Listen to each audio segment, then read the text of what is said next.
Very clear. Good afternoon सब लोग को, good afternoon.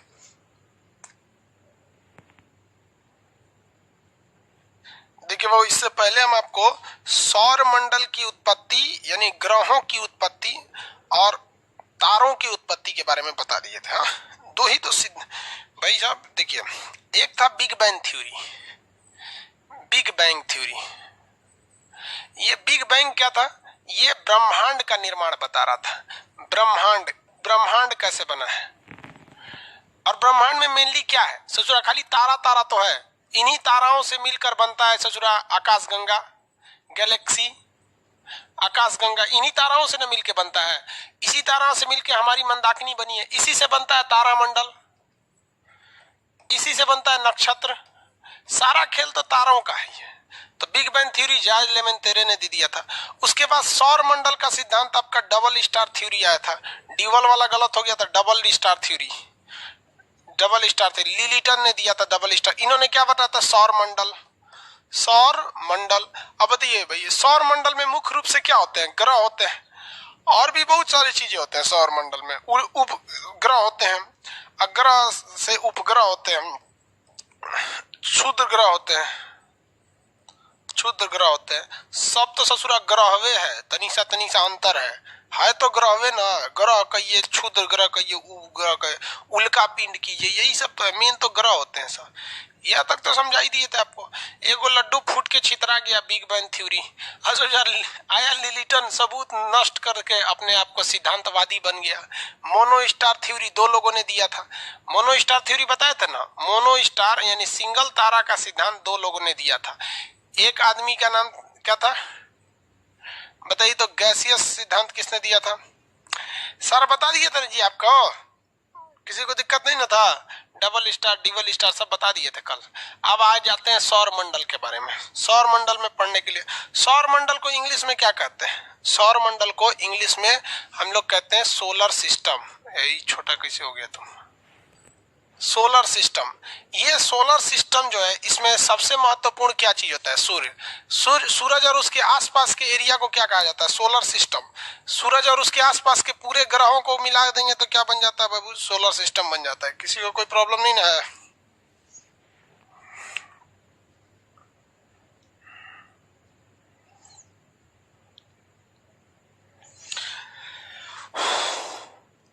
Umapati Mishra, UPPCS में भूगोल ऑप्शनल, आपसे पढ़ना है। क्या करना होगा तो पढ़िए, चुपचाप जाके लिख दीजिएगा नहीं तो कुछ एक्स्ट्रा पैसा दे दीजिए सर आपका बर्थडे कब है प्लीज बता दीजिए यार, हमरा खुद ना पता है हम क्या करेंगे। हम सीबीएसई बोर्ड के थोड़े हैं जो बर्थडे मनाएंगे। ये बर्थडे और कौन मनाता है? सर सीबीएसई बोर्ड का लड़का। Oh my God, birthday cake काटो और उसे सीबीएसई वाला केकवा काटेगा सब, जानते क्या करेगा सब? एक एक काट के और में पोत पात देगा, मुंह असियार बना देगा, हैप्पी बर्थडे। तो नहीं, सीबीएसई वालों का अलग ही स्वैग है एक ठो सब घुसियाता है सीबीएसई वाला बेचारा। देखो भैया ये हमारा सौर मंडल, सौर मंडल में कौन होता है? सूरज होता है। हालांकि हमने इसको कहाँ बना दिया है? साइड में बना दिया है। लेकिन सौर मंडल सूरज के कहाँ रहता है? सूरज कहाँ रहता है? बीच में रहता है। इतना मेहनत किए गलती बना दी। सौर मंडल कहाँ है भैया? बीच में है। सूरज कहाँ है? बीच में। अब इसके चारों ओर क्या घूमते हैं? सब ग्रह घूमते हैं सब। अब कोई यहाँ पे मरकरी है, उसके इधर में ऐसे शुक्र है, फिर ऐसे पृथ्वी है, पृथ्वी के बगल में ऐसे मंगल ग्रह हो जाएंगे। मंगल ग्रह के देखेंगे इस तरह से तो कौन सा ग्रह हो जाएगा भैया? बृहस्पति हो जाएंगे। ऐसे हो जाते हैं। इसीलिए जानबूझ के हम सूरज को साइड में बनाते हैं ताकि सारा अंट जाए। अब आठों अंट में नहीं करेगा, देख रहे ऊपर का जगह खत्म हो गया तो सूरज है। तो एक बात बताइए भैया, हमको सबसे पहले ग्रहों के बारे में, सौर मंडल में हमको सबसे पहले शुरुआत कहाँ से करना चाहिए? मतलब ग्रहों से करना चाहिए या फिर सूरज से करना चाहिए? सूरज से करना चाहिए भैया। बीच वाला चीज है, इसको निपटा के खत्म कीजिए ना, उसका ग्रह पढ़ते पढ़ते आएंगे पृथ्वी पे उतर जाएंगे। तो हम शुरू करते हैं कहाँ से? सूरज से। सूरज से हम लोग शुरू करते हैं। सूरज के 6 परत होते हैं, 3 गो दिखता है, 3 गो नहीं दिखता है। तो सूरज जो होता है इसके हम पहले इंटरनल स्ट्रक्चर के बारे में पढ़ लेते हैं। सन जो है इसका इंटरनल स्ट्रक्चर कैसा है उसके बारे में पढ़ लेते हैं। सूर्य की आंतरिक संरचना के बारे में पढ़ लेते हैं। किसी को कोई दिक्कत नहीं ना जी?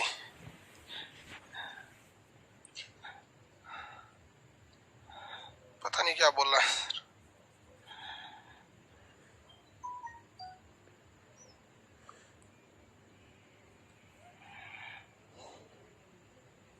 हाँ सन से स्टार्ट करते हैं।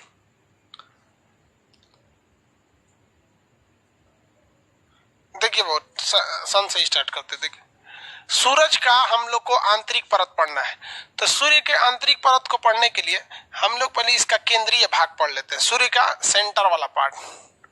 सूर्य की आंतरिक परत को 3 भाग में बांटते हैं, एक सबसे बाहरी परत, बीच वाली परत और ये अंदर वाली परत हो गई। सूर्य की कितनी परतें हो गई? 3। अब बताओ भाई, यहां बना देते हैं गोल, ये बाहर वाला, ये उसके अंदर, ये उसके अंदर। इसको कहते हैं कोर, इसे कहते हैं रेडिएटिव जोन, इसे कहते हैं कॉन्वेक्टिव जोन, यानी संवहन मंडल कहते हैं। अब इसी को तो हम वहां हल्का से काट दिए हैं ताकि अच्छा से पढ़ा सके। इसी पोर्शन को इतना काट दिए हैं, तो अब देखिए ना, यही ना काट दिए हैं इसे। अब आपको वही दिख रहा है, वहां पर कटा हुआ हिस्सा दिख रहा है। इस कटा हुआ हिस्सा को ले आकर वहां चिपका दिए हैं, इसी को बड़ा करके वहां चिपका दिए हैं। अब समझ में आ रहा है कि नहीं आ रहा है? किसी को कोई दिक्कत नहीं ना जी? अरे भाई आंसर दीजिए लोग, किसी को कोई दिक्कत है? नहीं दिक्कत है, छोड़ दीजिए, नहीं दिक्कत है। पहला परत जो होता है सूर्य का अंदर वाला भाग, इसे कहते हैं कोर। ये सूरज का सबसे आंतरिक भाग होता है कोर। इसमें नाभिकीय संलयन की क्रिया होती है, संलयन, न्यूक्लियस फ्यूजन। संलयन किसमें होता है? हाइड्रोजन बन जाता है हीलियम में। हाइड्रोजन किसमें बदल जाता है? हीलियम में बदल जाता है। हाइड्रोजन किसमें बदल जाता है? हीलियम में। तो सूर्य का सबसे आंतरिक भाग होता है कोर, जिसमें नाभिकीय संलयन होता है और हाइड्रोजन हीलियम में बदल जाता है, जिस वजह से इसका टेम्परेचर 15 मिलियन सेल्सियस हो जाए। 15 मिलियन सेल्सियस। सबसे ज्यादा टेम्परेचर सूर्य के केंद्रीय भाग का होता है, 15 मिलियन सेल्सियस। और जब कभी भी टेम्परेचर बहुत ज्यादा हो जाता है तो गैस जो होते हैं वो प्लाज्मा अवस्था में आ जाते हैं। किस अवस्था में आ जाते हैं? गैस प्लाज्मा अवस्था में। प्लाज्मा आपको पढ़ा चुके हैं, प्लाज्मा किसको कहते हैं? खेखार टाइप का हो जाता है। गैस जो होता है धुआं टाइप का ना होके खेखार टाइप का लिबिर हो जाए तो लिबिर वाले को क्या कहते हैं? प्लाज्मा कहा जाता है। किसी को कोई दिक्कत नहीं? लिबिर वाला पदार्थ क्या हो जाता है? प्लाज्मा हो जाता है। आगे समझे? बताइए, सूर्य का केंद्रीय भाग क्या कहलाया? कोर कहलाया। कोर में क्या हुआ? न्यूक्लियस फ्यूजन, जो हाइड्रोजन बम में होता है, नाभिकीय संलयन हो गया। संलयन में एक चीज दूसरे चीज में बदल जाता है, हाइड्रोजन बदल गया हीलियम में, और जिस वजह से टेम्परेचर भयानक बढ़ गया। 15 मिलियन मतलब समझते हैं भैया? मेरे सब्सक्राइबर अभी 3 मिलियन के पार में है सब। 3 मिलियन का मतलब क्या होता है? 30 लाख। तो जब कभी भी मिलियन बनाना है ना, तो एगो जीरो लगा के लाख कर दीजिएगा। जैसे हम कहते हैं कि 3 मिलियन, तो आप कहेंगे कि कितना लाख, तो एगो में जीरो लगा दीजिएगा। 3 में एगो जीरो लगाए 30, आय के जगह लिख दीजिएगा लाख। तो हमारे सब्सक्राइबर कितने लाख हैं? 30 लाख हैं। अभी तो 32 लाख हो गए हैं सब, आज का डाटा बता रहे हैं। तो 15 मिलियन है, तो इसको लाख में बदलिए, तो एगो जीरो लगाइए, यहाँ लगा दिए जीरो, इसको कर दीजिए लाख। सोचो 150 लाख डिग्री सेल्सियस, इतना भयानक है, इतना भयानक। कितना टेम्परेचर है भाई? 15 मिलियन टेम्परेचर है। किस अवस्था में है? प्लाज्मा अवस्था में। और यहाँ धधकता हुआ आग है। सूर्य का सबसे बड़ा आग का स्रोत यही होता है, इसे कहते हैं कोर। अब इसके बगल में होता है विकिरण मंडल, जिसे कहते हैं radiative zone. Radiative zone, radiator का मतलब होता है विकिरण, यहाँ से किरण निकलती है। विकिरण मंडल या विकिरण जोन, नाम से ही स्पष्ट है। विकिरण यानी विकिरण होता है, यहाँ से रेज निकलती है। विकिरण मंडल का मतलब क्या होता है? यहाँ से रेज निकलती है। वही 1.5 करोड़, 15 मिलियन 1.5 करोड़ मार दीजिए, वही बात है, लाख में करिए।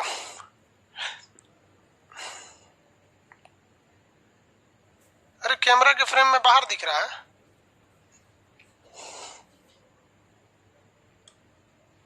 हाँ चलो भाई, तो ध्यान से कैमरा लगाया कीजिए जी। हो गया, अब आगे अंदर आ गया, लगा दिए उसको। ये है विकिरण मंडल। इसमें से कुछ कुछ किरणें निकलती हैं, रोशनी निकलती हैं। उन किरणों में कौन कौन है? तो भैया गामा किरण पूरे शरीर को छेद देगी। गामा किरण पूरे शरीर को छेद देगी।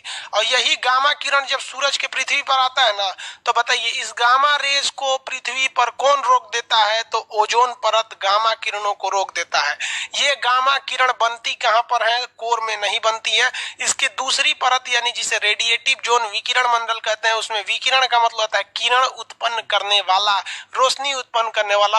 पहली रोशनी हो गई गामा किरण, उस ससुरा खतरनाक होता है। उसके बाद हो जाता है एक्स किरण, ये तो और खतरनाक खतरनाक होता है, हड्डी छोड़ के सब चीज को चीर सकता है, एक्स किरण। इसके बाद होता है फोटान। क्या निकलता है? फोटान।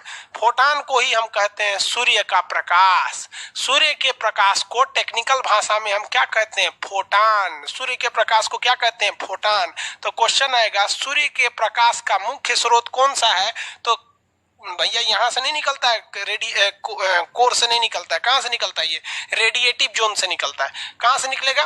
रेडिएटिव जोन से निकलता है। किसी को कोई दिक्कत नहीं है? किस जोन से निकलता है? रेडिएटिव जोन से निकलेगा। 2-3 किरणें निकलती है, सबसे खतरनाक गामा, फिर एक्स रेज और उसके बाद फोटान। हम जिसे प्रकाश कहते हैं वो क्या होता है? फोटान होता है। तो यहाँ प्रकाश का मुख्य स्रोत कौन सा हो जाता है? फोटान। किसी को यहाँ तक में कोई दिक्कत नहीं है? ओजोन रोक देता है। Very good.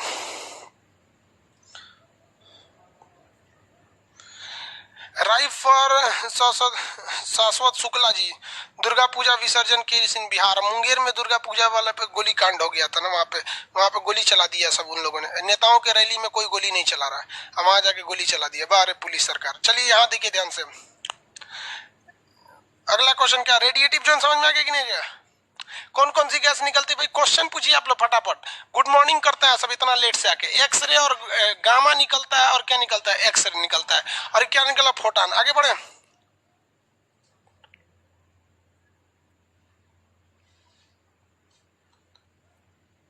एक्सरे में कितना पॉइंट होता है भाई? एक्सरे आगे पढ़ाएंगे आपको हम लोग का। 6 रोंटगन पे पॉइंट एक्सरे होता है। तो दूसरा ये हो गया रेडिएटिव जोन। इसके बाद होता है कन्वेक्टिव जोन। कौन सा हो गया? Convective zone. कन्वेक्टिव जोन इसे कहते हैं हम संवहन मंडल। संवहन मंडल, ध्यान से देखिएगा, ये बहुत इंपॉर्टेंट होता है। संवहन मंडल जो होता है सूर्य का बाहरी, सूर्य के आंतरिक परत का पहला भाग हो जाता है कोर, दूसरा हो जाता है रेडिएटिव जोन, तीसरा होता है कन्वेक्टिव जोन। इसको हिंदी में हम क्या बोलेंगे? संवहन मंडल बोलेंगे, दूसरे को कहेंगे विकिरण मंडल कहेंगे, और तीसरे को कहेंगे संवहन मंडल, सॉरी कोर, विकिरण और संवहन मंडल हो जाएगा। इस संवहन मंडल में ये हाइड्रोजन गैस के, हाइड्रोजन के सेल बन जाते हैं। क्या बन जाते हैं? सेल बन जाते हैं। सेल कैसे बनते हैं भाई? तो इस टाइप का सेल बन जाता है, मतलब एक कमर, इस टाइप का परत बन जाता है। इस परत को हम लोग क्या कहते हैं? सेल कहते हैं। इस परत को क्या कहेंगे? सेल कहते हैं लोग यहाँ पर। तो इस मंडल में इस परत के क्या बन जाते हैं सर? सेल बन जाते हैं सर। क्या बन गया भैया? सेल। ये सेल किसके बने होते हैं? सेल मतलब होता है मतलब चेंबर टाइप का बन जाता है। ये हाइड्रोजन का सेल बन जाता है। क्वेश्चन कहेगा हाइड्रोजन के सेल कहाँ बनते हैं? तो इसके बाहरी परत यानी संवहन मंडल में सेल बन जाते हैं। संवहन मंडल में क्या बन जाते हैं? सेल बन जाते हैं। यहीं से आपको तीनों मंडल हो गया। अब आगे लेके चलते हैं। अल्फा, ये गामा किरण, एक्स किरण तथा फोटान कहाँ से निकलता है? तो विकिरण मंडल से। याद रखने के तरीका एकदम सिंपल है। गामा भी एक तरह का प्रकाश है, एक्सरे भी एक तरह की रोशनी है, और फोटान सूर्य के प्रकाश को भी बोलते हैं। ये सारा कहाँ से निकलता है? रेडिएशन से निकलता है, विकिरण मंडल से। ईंधन, इसका संलयन कहाँ होता है? विस्फोट कहाँ होता है? तो केंद्रीय भाग में होता है। हाइड्रोजन का किस में हो जाता है? हीलियम में होता है। 15 मिलियन डिग्री सेल्सियस है। प्लाज्मा, इसकी अवस्था कौन सी होती है भैया? प्लाज्मा होती है। अवस्था कौन सी होती है? प्लाज्मा होती है। चलिए आगे देखते हैं हम लोग यहाँ पर संवहन मंडल। अब इसके आगे अगर आप ध्यान से देखेंगे तो अब आगे का एरिया देखते हैं। आगे क्या होता है? कभी कभी कोर वाला जो पार्ट होता है, कोर मतलब समझते हैं ना? कोर वाले भाग में कभी कभी ऊर्जा बहुत ज्यादा बन जाती है और धधक जाता है पूरी तरह से ऊर्जा। जब कभी भी ऊर्जा ज्यादा बन जाती है तो वो इस एरिया से निकलने लगती है। ये ऊर्जा यहाँ से निकलने लगती है, ऐसे बाहर निकलने लगती है। तो जिसमें ऊर्जा ज्यादा रहता है वो तो बाहर निकल जाता है, और जिस कण में ऊर्जा कम रहता है वो कोर से बाहर निकलता है, लेकिन ये उसे वापस खींच लेता है। तो कुछ कुछ को तो ये वापस खींच लेता है, और कुछ कुछ इसे छोड़ के बाहर चली जाती हैं। कुछ चीजें, कुछ ऊर्जा को, कुछ आग की लपटों को, इसमें ऊर्जा क्या, आग की लपट रहेगी, तो कुछ लपट जब यहाँ पर बहुत ज्यादा विस्फोट होने लगता है तो कुछ लपट कोर को चीर देती हैं, विकिरण को चीर देती हैं, और संवहन मंडल को चीर कर बाहर निकल जाती हैं। कहाँ निकल जाती हैं? बाहर निकल जाती हैं। और जब ये बाहर कुछ निकल जाती हैं यहाँ पर सौर मंडल में, तो ये अलग हो जाती है सौर, कुछ वहीं पर वापस चली जाती हैं। जो वापस चली जाती हैं उनको हम अभी बात नहीं करेंगे, क्योंकि वापस घुसेगी तो फिर हम इधर ही आ जाएंगे। जो इधर गई हैं सब, इन्हें हम कहते हैं सौर ज्वाला। क्या कहेंगे? सौर ज्वाला। ज्वाला आप समझते ही हैं, लपट कहा जाता है ज्वाला। इसको इंग्लिश में कहा जाता है solar spot, solar flame, spot नहीं, सोलर फ्लेम। Solar flame. आपसे कहेगा कि सोलर फ्लेम कहाँ देखे जाते हैं, तो सोलर फ्लेम कहाँ देखा जाएगा भैया, तो ये सौर मंडल में देखा जाएगा। सोलर फ्लेम क्या होती हैं, तो सूरज की लपटें होती हैं जो बहुत विस्फोट के कारण सूर्य को छोड़कर चली जाती हैं, और इन्हें हम क्या कहते हैं, सोलर फ्लेम कहते हैं। और ये कहाँ घूमने लगती हैं सब, सौर मंडल में घूमने लगते हैं सब। लेकिन हमारे ग्रह का नाम क्या है भैया, पृथ्वी है। हम लोग किस हैं, हम लोग रहते हैं पृथ्वी वाले गोला पे रहते हैं। पृथ्वी अपने गुरुत्वाकर्षण के कारण इसे खींच लेती है अपनी ओर। ई बकलोलवा को समझे में नहीं आता है पृथ्वी को कि वो आग की लपट खींच रहा है, और वो खींच के अपने ऊपर गिरा लेता है। सब आदमी मर जाता है धबाधब, आसमान से ना धप धप धप धप गिरता है क्या चीज, आग, आदमी मर जाता है यहाँ पर पृथ्वी पे मर जाता है। ये बकलोल पृथ्वी अपनी ओर खींच लेता है। पृथ्वी क्या करता है, खींच लेता है।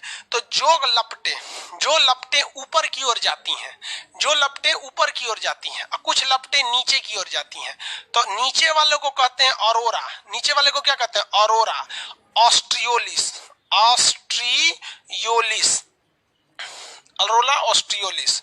नीचे वाले को क्या कहते हैं, ऑरोरा ऑस्ट्रियोलिस। अब ध्यान से देखिए, पृथ्वी के बाहर, ये बताइए पृथ्वी पर गिर ही नहीं सकती है, क्योंकि पृथ्वी के ऊपर हवाओं की एक परत है। ये वायुमंडल की एक परत है जो हमारी रक्षा कर रहा है। अगर हाई स्पीड से आता है तो इसे छलका के वापस भेज देता है, वो वापस भेज देता है। तो कुछ किरणें ऊपर चली जाती हैं, कुछ नीचे चली जाती हैं। इन रोशनी को हम लोग कहते हैं ऑरोरा। इस रोशनी को क्या कहते हैं, ऑरोरा। भाई ये आग की लपट है, ये तो रोशनी की तरह दिखेगा ही, और ये पृथ्वी के गुरुत्वाकर्षण के कारण पृथ्वी पर ही गिरने वाला था, जिससे पृथ्वी पर जीवन का अंत हो जाता है। लेकिन पृथ्वी के बाहर एटमॉस्फेयर की 5 परतें हैं, ये परत इसको छलका के बाहर कर देती हैं, और ये बाहर बाहर चले जाते हैं। लेकिन पृथ्वी पे इसकी रोशनी को देखी जा सकती है। इस रोशनी को हम ऑरोरा कहते हैं। यह रोशनी जब नीचे देखी जाती है तो इसे कहते हैं ऑरोरा ऑस्ट्रियोलिस, क्योंकि नक्शा में देखेंगे तो ऑस्ट्रेलिया नीचे है, तो ऑरोरा ऑस्ट्रियोलिस। ऊपर वाले को कहते हैं ऑरोरा बोरियोलिस, ऑरोरा बोरियोलिस, बोरियोलिस। समझ में आ गया कि नहीं आ गया, तो बताइए सूरज से निकलने वाली आग की लपट को क्या कहते हैं, सौर ज्वाला। पृथ्वी के गुरुत्वाकर्षण के कारण ये कहाँ गिरने वाली होती है, पृथ्वी पर। लेकिन अगर ये पृथ्वी पर गिर जाती तो हमारे जीवन की मौत हो जाती, सारे लोग मर जाते। इसीलिए पृथ्वी का रक्षा कवच किसे कहा जाता है, वायुमंडल को कहते हैं। कि कोई भी चीज ऊपर से फेंकिएगा ना तो आने नहीं देता है, ऊपर जला के खत्म कर देता है। कल्पना चावला भी एंट्री मार रही थी, गलत एंगल से एंट्री मार दी, उन्होंने ऊपर जला दिया, कहा कि ऊपर रहो। पृथ्वी को समझ में नहीं आया कौन चीज है, उसको लगा खतरा वाला चीज है, ऊपर जला दिया। तो कोई भी चीज ऊपर से फेंकिएगा ना नीचे आता ही नहीं, पृथ्वी पे जला के ऊपर खत्म कर देता है। कुछ खास एंगल है, जिस एंगल पे अगर एंट्री मारेंगे तो आ सकते हैं। इसी वजह से अंतरिक्ष वाले उसी एंगल से एंट्री मारते हैं सब। ये जब छिछला के वापस फेंक देता है तो इस सौर ज्वाला को हम, प्रकाश जो देखते हैं, इस प्रकाश को हम लोग क्या कहते हैं, ऑरोरा। यह प्रकाश अगर ऊपर देखा गया तो ऑरोरा बोरियोलिस, और नीचे देखा गया तो ऑरोरा ऑस्ट्रियोलिस कहते हैं। अब एक बात बताइए, जहां दो चीजों में रगड़ होगा, यहाँ पृथ्वी के वायुमंडल और इस ऑरोरा में रगड़ होगा कि नहीं होगा, तो रगड़ होने से कोई भी चीज में आवाज उत्पन्न होती है। दुनिया के कोई भी चीज को रगड़िएगा तो एक आवाज उत्पन्न होती है। तो ऐसे आवाज को हम व्हिसलर कहते हैं। क्या कहते हैं, व्हिसलर। ऐसे आवाज को क्या कहेंगे, व्हिसलर कहते हैं। यूपीएससी में क्वेश्चन पूछा था, व्हिसलर की उत्पत्ति किससे होती है लड़का पगला गया था, उसको यही समझ में नहीं आ रहा था जो कोने सब्जेक्ट का क्वेश्चन है, व्हिसलर की उत्पत्ति किससे होती है। पेड़ पौधा समझ रहा था सर, बॉटनी का। भैया व्हिसलर की उत्पत्ति, सौर ज्वाला जब वायुमंडल में प्रवेश करता है तो एक आवाज उत्पन्न होती है रगड़ के कारण, जिसे हम व्हिसलर कहते हैं। एक प्रकाश उत्पन्न होती है रगड़ के कारण, जिसे ऑरोरा कहते हैं। यह प्रकाश जब उत्तरी ध्रुव में गया तो ऑरोरा बोरियोलिस, यह प्रकाश जब दक्षिणी ध्रुव में आया तो ऑरोरा ऑस्ट्रियोलिस के नाम से जाना जाता है। ये समझ में आ गया सौर ज्वाला। किसी को कोई दिक्कत है, सौर ज्वाला तक में कोई दिक्कत है। इंग्लिश में इसको सोलर फ्लेम कहते हैं, बाकी उसको इंग्लिश में दोनों का इंग्लिश नाम है, ऑरोरा बोरियोलिस ऑस्ट्रियोलिस इंग्लिश नाम है। सीबीएसई वालों को कोई दिक्कत नहीं होना चाहिए। यहाँ पर आगे बढ़े,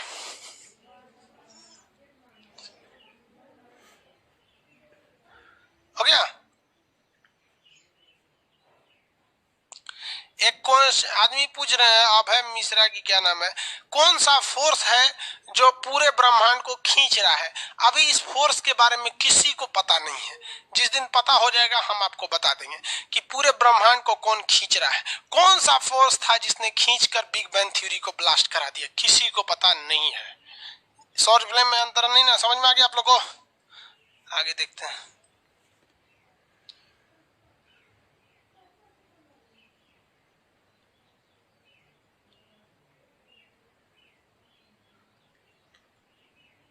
आगे देखा जाए, प्लूटो को निकल दिया बकलोलवा, पहले सूरज पढ़ना, अबे प्लूटो पढ़ना। सब कुछ कुछ ऐसे लड़के रहते हैं सब ना, जिनको देखिएगा लग जाता है इन सब का कबो रिजल्ट नहीं होगा। देखो चोट्टा को, उसको प्लूटो पूछ रहा है अब यहाँ पे, अभी सूरज पढ़ा ही नहीं, सूरज के बाद मरकरी पड़ेगा, फिर वीनस पड़ेगा, फिर अर्थ पड़ेगा, फिर यहाँ पे अभी उसको प्लूटो पूछ रहा है। वो सोच के आया है कि पूछना है, उसको ही समझ में नहीं आ रहा चैप्टर क्या चल रहा है। कपड़ा की दुकान पे जाके कहेगा मछली मिलेगा, तो क्या कहेगा, पगले ना है बेवकूफ कहीं का, सन वाला चैप्टर चल रहा है, प्लूटो पूछ रहा है, अरे लोल कहीं का। चलिए अब यहाँ देखिए, ये तो हो गया, यहाँ पे चला गया, ये एक अलग टर्म्स था, इससे हो गया। अब किसी भी चीज के कुछ प्रॉफिट और कुछ लॉस होते हैं, उसी तरह से ये सौर ज्वाला के हमसे कुछ लॉस हो जाते हैं। लॉस क्या हो जाता है, देखिए ध्यान से, पृथ्वी पर जितने मोबाइल टावर वगैरह काम करते हैं ना, जब सोलर ज्वाला उत्पन्न होती है ना यहाँ पर, तो ये काम अच्छा से नहीं करते हैं, ये डिफ्लेक्ट करने लगते हैं, तो पृथ्वी पर संचार माध्यम में दिक्कत आता है, पृथ्वी का तापमान में वृद्धि होने लगता है, पृथ्वी के वायुमंडल में जो होते हैं ना घर्षण के कारण एक अतिरिक्त ध्वनि उत्पन्न होने लगता है। लेकिन इसमें सबसे बड़ी बाधा जो आती है टेलीकम्युनिकेशन में, जब कभी भी सौर ज्वाला आएगा इधर से और यहाँ से गुजरेगा ऑरोरा से, तो यहाँ पे जो मोबाइल नेटवर्किंग है गड़बड़ होने लगता है। और ये कब आता है ऐसे जनरली पता नहीं चलता है, आते रहता है, तो फोन करिए इसको तो लग जाएगा कोनो और को, तो ये डिस्टरबेंस होने लगता है। इसी को हम लोग कहते हैं कम्युनिकेशन फॉल्ट। ये कम्युनिकेशन फॉल्ट किस वजह से होता है, सौर ज्वाला जब पृथ्वी पे एंट्री मार जाती है तब ये सौर ज्वाला, समझ में आ गया कि नहीं?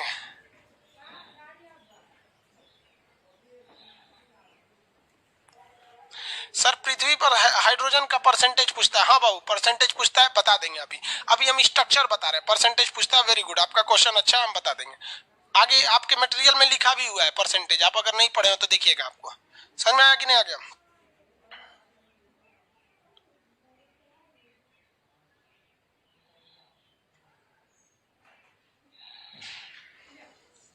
चलो भाई देखो, पता नहीं क्या क्या लिखता है। अब यहाँ पर एक चीज समझिए कि जो किरण वापस आ गई थी, ये तो किरण वापस आ गई, ये वापस क्यों आ पाई? क्योंकि इसके पास एनर्जी कम था और इसके पास एनर्जी ज्यादा था, इसलिए भाग गया। क्या हो गया? भाग गया। जैसे देखिएगा, कोई आदमी ना मुर्गी उर्गी पाला रहता है या खरगोश या कोई जानवर पाले हैं, उसको पकड़ने जाइएगा ना तो कुछ जिसके पास तेज भागता है सो भाग जाता है, जो कमजोर रहता है सो पकड़ा जाता है। इधर आओ यहाँ पे, तो ये जो कमजोर था सब, ये सब तो पकड़ा गया सब, ये भाग नहीं पाया सब, तो ये यहीं पे रह गया सब, भाग नहीं पाया सब, तो यहीं रह गया सब। तो जो सौर ज्वाला रहती है, इसका टेम्परेचर बहुत ज्यादा रहता है। इसका टेम्परेचर क्या रहता है? बहुत ज्यादा रहता है, लगभग 6000 डिग्री सेल्सियस रहता है इसका। कितना रहता है? 6000 डिग्री सेल्सियस।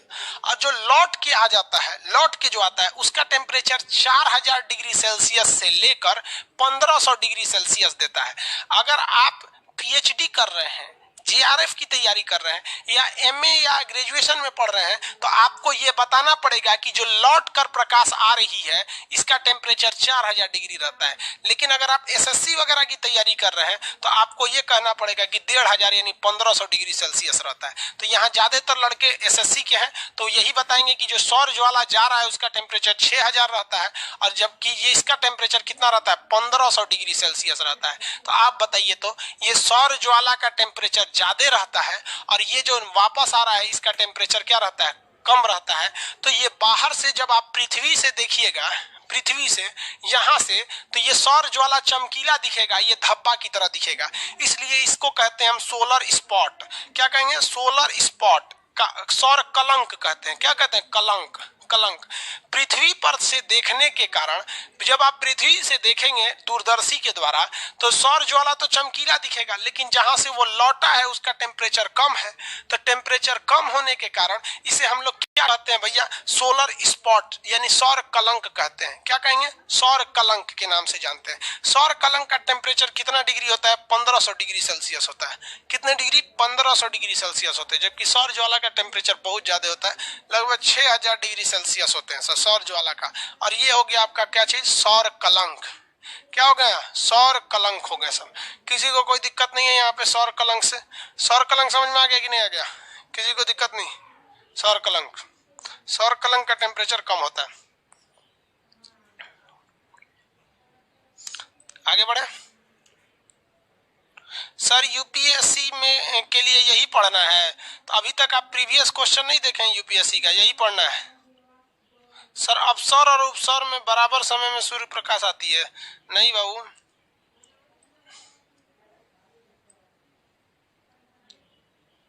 सोलर मैक्सिमस और मिनिमस क्या होता है आगे बताएंगे अभी।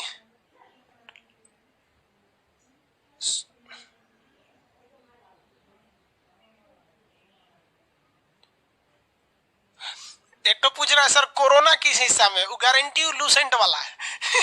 लूसेंट में क्या दे रखा है कि सूरज की बाहरी परत को दे रखा है, टोटल सूरज की 6 परत पड़ना है। लूसेंट में उसने दे रखा है प्रकाश मंडल, कोरोना और सौर मुकुट या क्रीट दे रखा। लूसेंट में पूछ रहे हैं सर ये पूरा पढ़ा दिए, इसमें तो कोरोना दिख ही नहीं रहा है। कोरोना बाबू बच्चों वाला चीज है। अब ये वाला चीज समझिए। अब सोलर स्पॉट साइकिल समझते हैं लोग। सोलर स्पॉट साइकिल क्या होते हैं सब। ये सौर कलंक तो समझ में आ गया कि नहीं आ गया आपको? सौर कलंक समझ में आ गया। सौर कलंक कोई धब्बा नहीं है, बल्कि यह टेम्परेचर कम रहता है, इसलिए इसे हम लोग दूर से देखने पे ये धब्बा की तरह लगता है, जिसे हम लोग कहते हैं सोलर स्पॉट के नाम से जानते हैं। किस नाम से जानेंगे? सोलर स्पॉट के नाम से जानते हैं। देखिए अब ये संवहन मंडल होता है यानी कन्वेक्टिव जोन है, इसमें ये चौकोर चौकोर जो सेल होते हैं ये केवल यहाँ थोड़ी होता है, हर जगह पाए जाते हैं। क्या पाए जाते हैं? हर जगह पाए जाते हैं। और हर जगह से सौर ज्वाला निकलते रहती है, ऐसे ऐसे ऐसे ऐसे निकलते रहती है। कोई एक जगह से तो फिक्स है नहीं, हर जगह से ऐसे सौर ज्वाला निकलेगी। यहाँ हम बना देते हैं दोबारा।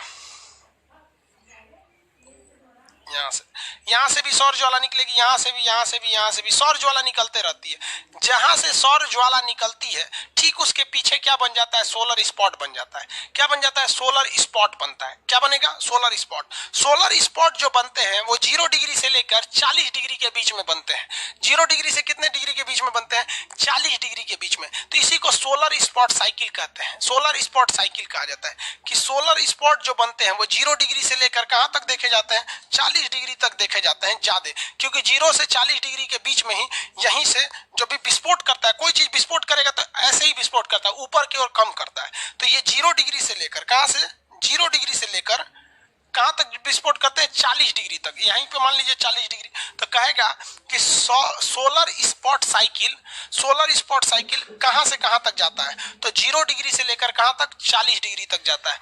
ये क्वेश्चन आपका जीआरएफ जो कर रहे हैं ना, नेट जीआरएफ, उन लोग के लिए इंपॉर्टेंट है ये कि सोलर स्पॉट साइकिल कहां से देखने को मिलेगा? सूरज के विषुवत रेखा यानी 0 डिग्री से लेकर कहां तक? 40 डिग्री तक। तो इन्हीं के बीच में सौर ज्वाला भी दिखेगा, इन्हीं के बीच में सौर कलंक दिखेगा, क्योंकि जहां सौर ज्वाला रहती है उसी के पीछे क्या देखने को मिलता है? सौर कलंक देखने को मिलता है।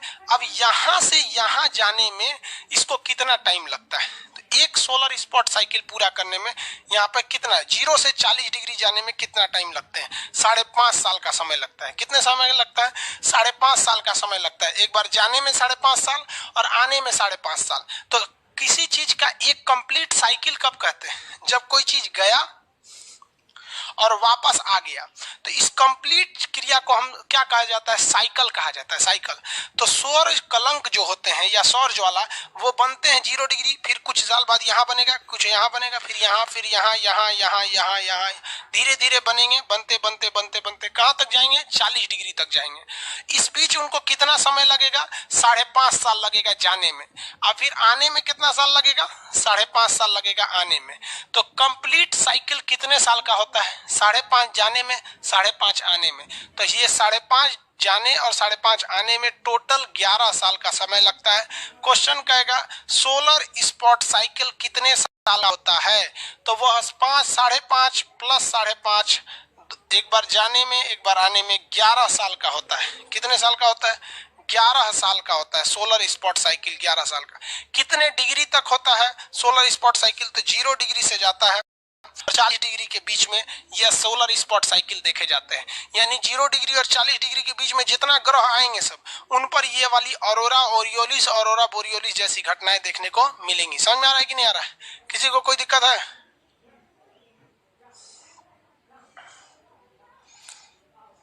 हो गया कि नहीं हो गया? वो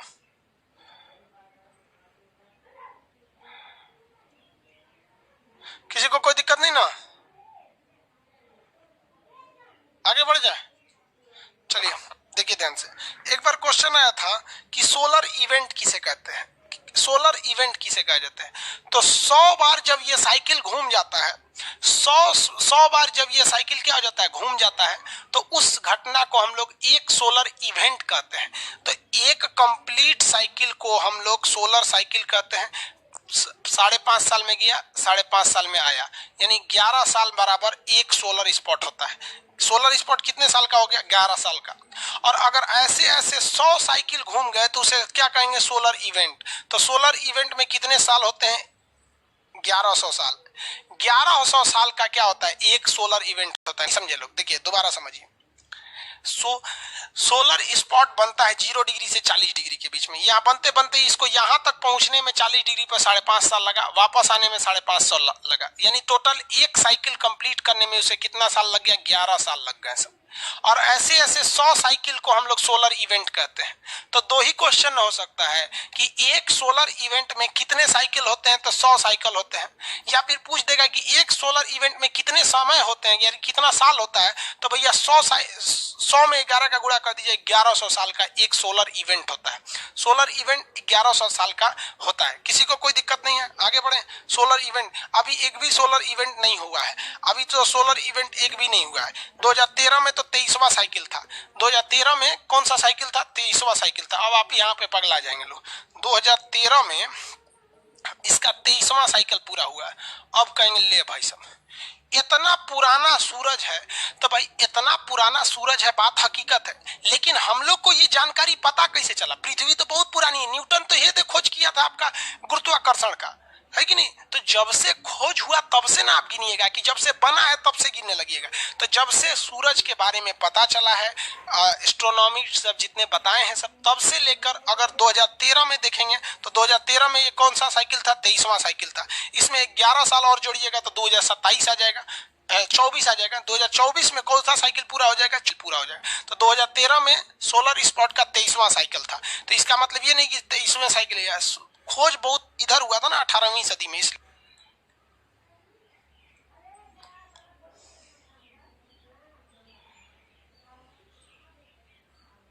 बफरिंग कर रहा है।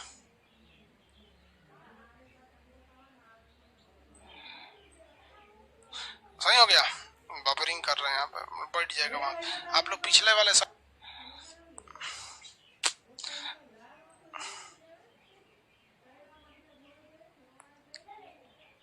सर ये 40 डिग्री ही क्यों होता है? भाई 40 डिग्री क्यों होता है? देखिए ध्यान से, आप यहाँ देखिए 0, आप यहाँ से क्या कर सकते हैं? किसी चीज को मार सकते हैं। और ऐसा माना जाता है कि कोई भी चीज 40 डिग्री तक आपके कंट्रोल में रहती है, उसके ऊपर आपका फोर्स कम हो जाता है। तो ये 40 डिग्री तक ही क्या करता है? विस्फोट अच्छा से कर पाता है। जब तगड़ा विस्फोट करेगा तभी ना ये निकलेगा यहाँ पर, इसलिए 40 डिग्री तक ही इसकी क्षमता रहती है। 40 डिग्री के ऊपर भी निकलता है, लेकिन सौर ज्वाला नहीं बन पाता, वहीं पे बन के खत्म हो जाता है।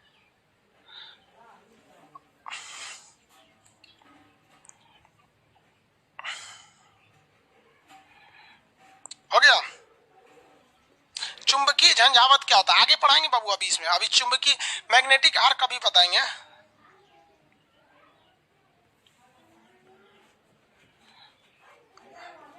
एक आदमी पूछ रहे हैं सर यूपीएससी की तैयारी कर ले रहे बेवकूफ कहीं का। तुम जाकर कभी यूट्यूब पर जाओ, किसी और टीचर से पढ़ो या कहीं देखो, ये प्रीवियस क्वेश्चन उठाओ इसका, तुमको लगेगा खुद पढ़ोगे कि नहीं पढ़ोगे। किसी टीचर से जाके पूछोगे कि हमको आप पढ़ा दीजिएगा, कभी बोलेगा कि नहीं पढ़ाएंगे, क्योंकि उसको फीस लेना है। हद है यार, तू लोग बेवकूफ लोग यहाँ पर। अब समझ में आएगी टीचर लूटता क्यों है।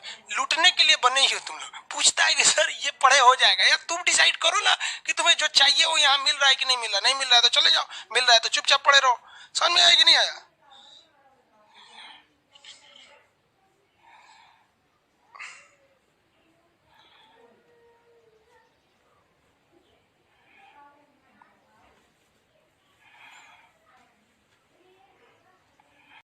धूमकेतु क्या होता है बेवकूफ कहीं का? धूमकेतु अभी सूरज पे चुपचाप रहो। यहाँ पे धूमकेतु सब एक के दिन पड़ेगा, सब सूरज पे बस यहाँ रहना है आप लोग। यहाँ समझ में आ गया आप लोग को सोलर स्पॉट साइकिल यहाँ पर। अब सोलर स्पॉट साइकिल के बाद आपका आता है यहाँ देखिए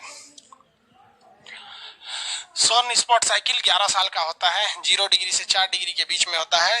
100 सोलर इवेंट को 100 सोलर स्पॉट साइकिल को एक इवेंट बोला जाता है। अब आता है आपका मैग्नेटिक आर्क। मैग्नेटिक आर्क चुंबकीय झंझावात, मैग्नेटिक आर्क। इसके बाद आता है आपका फोटोस्फीयर फोटोस्फीयर, ये लूसेंट में दिया है फोटोस्फीयर। उसके बाद आता है क्रोमोस्फीयर, उसके बाद आता है कोरोना, ये ग्रहण के समय दिखता है कोरोना। समझ में आ गया कि नहीं? कोरोना बीमारी नहीं, ये ग्रहण के समय। सूरज में अब ये चीज बच गया पढ़ाने के लिए। समझ में आ गया कि नहीं आ गया? किसी को कोई दिक्कत नहीं? आज जितना पढ़ाएं उतना के लिए आज ही रहने दीजिए, इसको कल पढ़ाएंगे क्योंकि बैकएंड सर्वर पे लोड बहुत ज्यादा हो गया, बढ़ जाएगा ना, फिर बैठ गया तो फिर अगला क्लास डिस्टर्ब हो जाएगा। बैकएंड पर कितना लोड है? ज्यादा का लोड है बैकएंड पे। चलिए आज के लिए इतना ही रहने देते हैं। रीजन क्या है कि सूरज के दो पार्ट होते हैं, देखिए ध्यान से। हम आपको अंदर का पार्ट बता दिए, कोर बता दिए हैं, ये रेडिएटिव जोन बता दिए हैं, और क्या बता दिए हैं, ये कन्वेक्टिव जोन बता दिए हैं। अब बच गया है बाहर का जोन।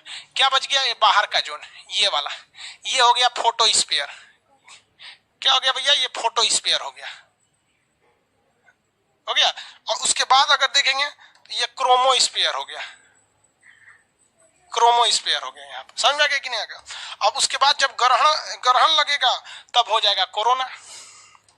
बिना ग्रहण के तो कोरोना दिखेगा नहीं, ग्रहण लगेगा तब कोरोना हो जाएगा। तो सूरज के दो पार्ट होते हैं ना यार, बाहर वाला ही तो हमें दिख सकता है। आपको हमारा क्या दिख सकता है? चमड़ा दिख सकता है, बाल दिख सकता है, अंदर का किडनी गुर्दा थोड़े दिखेगा। तो ये जो अंदर का चीज तो हम पढ़ा दिए, किडनी गुर्दा। अब बाहर से सूर्य को पढ़ा देंगे, इसमें एक हो जाएगा कोरोना, एक हो जाएगा ये फोटोस्फीयर, कोरोना, क्रीट, ये सब चीजें इसको कल बताएंगे क्योंकि ये सूर्य का बाहरी परत है।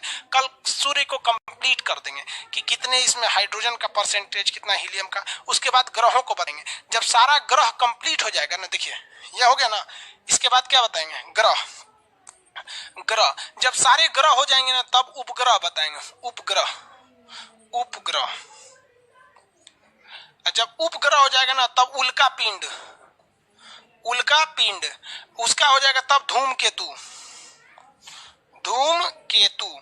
उसके बाद बताएंगे बौना ग्रह, इसमें आता है प्लूटो। अभी आप लोग बाबू यहाँ पे हो लो, जब ये हो जाएगा तो ग्रह, ये सब। आज के लिए इतना ही, अगला क्लास कल देखेंगे लोग। जय हिंद। लोड बांटिए जी सर्वर पे, अगला क्लास में बैठ